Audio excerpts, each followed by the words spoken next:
বাংলাদেশে আঘাত হানা প্রাকৃতিক দুর্যোগগুলোর মধ্যে সবচেয়ে অন্যতম এবং ভয়ঙ্কর হলো ঘূর্ণিঝড়। তবে অবাক করা বিষয় হলো বিগত কয়েক বছরে নিয়ম করে যেন শুধু মে মাসেই বারবার আছড়ে পড়ছে ঘূর্ণিঝড়। মে মাস মানেই যেন ঘূর্ণিঝড়ের সংখ্যা। আইলা, আমফান, ইয়াস বা অশনির পর মোখা ঘূর্ণিঝড়গুলো সৃষ্টি হচ্ছে সেই মে মাসেই। আবহাওয়া অধিদপ্তরের তথ্য বলছে 2009 সালের 21 মে বঙ্গোপসাগরে তৈরি হয় ঘূর্ণিঝড় আইলা। উপকূলে যা আছড়ে পড়ে 25 মে। 2019 সালের মে মাসে ঘূর্ণিঝড় ফণী এবং 2020 সালের মে মাসে এসেছিল আমফান।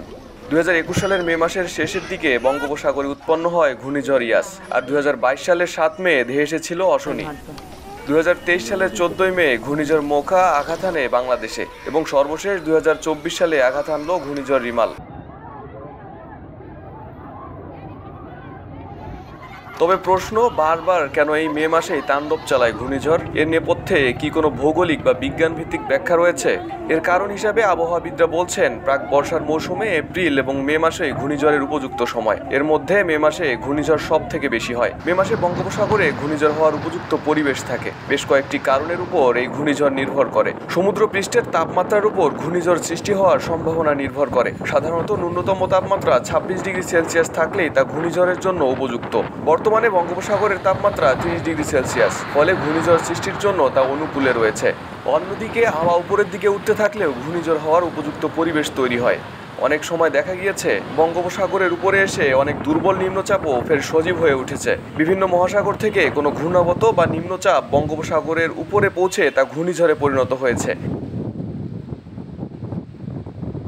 গ্লোবাল ওয়ার্মিংয়ের জন্য অনেক সময় ঘূর্ণিঝড় সৃষ্টি হতে পারে। এদিকে ইতোমধ্যে ঘূর্ণিঝড় রিমালের তাণ্ডব শুরু হয়ে গেছে। ঘূর্ণিঝড়টি খুলনার কয়রা অঞ্চল থেকে আর উত্তর দিকে অগ্রসরের সঙ্গে দুর্বল হয়ে গভীর নিম্নচাপে পরিণত হয়েছে। এটি এখন যশোর ও তৎসংলগ্ন এলাকায় অবস্থান করছে।